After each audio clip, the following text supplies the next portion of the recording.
The First Day of Spring, from Jan Struther's Mrs. Miniver. It was a Wedgwood day, with white clouds delicately modelled in relief against a sky of pale, pale blue. The best of England, thought Mrs. Miniver, as opposed to countries with reasonable climates, is that it is not only once a year that you can say this is the first day of spring. She had already said it twice since Christmas. Once in January, when they had driven across the marsh to the sea and it had been warm enough to lie on the sand without a coat, and once in February, when she had taken the children for a lunch picnic in Kensington Gardens. The grass had been scattered with twigs from the previous night's gale, and by the next afternoon it was snowing, but while it lasted the day had been part of the authentic currency of spring, a stray coin tossed down carelessly on account. But this time, she thought, though she knew quite well that one said that every time, it really was spring. On her way downstairs she paused in the drawing-room to look at the plain branches which she had picked up on the embankment while the men were lopping the trees. She did this every year, but she could never quite believe her eyes when they actually burst into bud.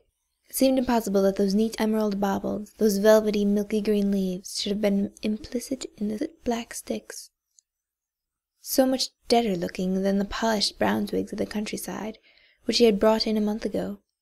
She bent closer to look at one of the newest leaves. It was soft and half spread, like a little pointed paw, got a cloud of yellow pollen from the flowers in her nose, and went downstairs sneezing.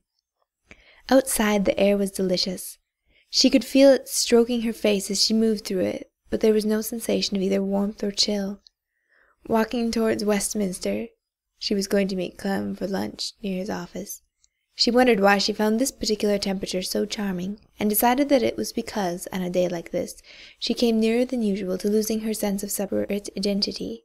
Extremes of heat and cold she enjoyed too, but it was with a tense, belligerent enjoyment.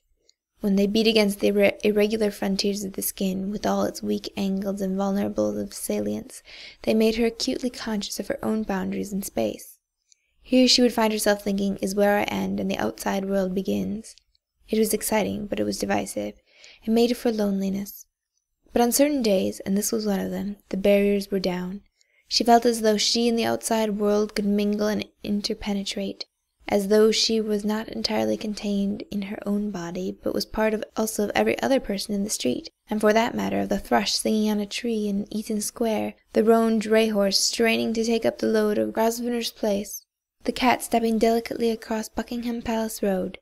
This was the real meaning of peace, not mere absence of division, but an active consciousness of unity, of being one of the mountain peak islands on a submerged continent. Just beyond the entrance to the royal stables she became aware that she was walking behind and gradually overtaking a small ragged boy. He was about Toby's size, but probably older. His shorts, even though they had been hauled up well under his armpits, were still far too long for him, and they had a big cobbled patch on the seat. His grey jersey was dirty, skimpy, and threadbare. His legs were spindly, his hair mouse-coloured and closely cropped. He was not an attractive urchin, but what caught her eye were his accoutrements. He wore a sword made out of 2 pieces of broken lath, hung round his middle with a string. His helmet was a brown paper bag with a pigeon feather stuck through it and Brook's Store printed on it upside down, and on his left arm he carried a homemade cardboard shield. His step was jaunty yet purposeful, as though he was setting off for some secret campaign in which he was confident of victory.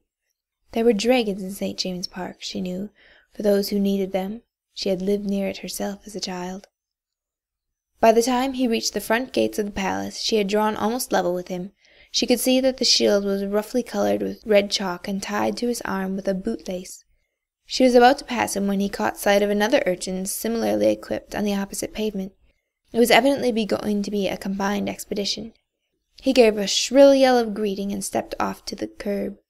"Look out!" cried Mrs. Miniver, grabbing him by the shoulder. A taxi swerved with screaming brakes and avoided him by perhaps an inch. But the boy was unimpressed.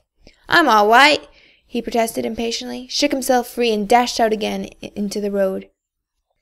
Mrs. Miniver watched him till he got safely over to the other side. Then she discovered that her knees were trembling and that she felt extremely sick. Behind her the sentries stamped and strode, met, turned, and parted, carrying out with beautiful precision their antique ritual. Sentries and cardboard shields, parallel gestures, it seemed, in a world of bombing planes and motor traffic, but perhaps the making of the gesture was what mattered. She pulled herself together and walked on.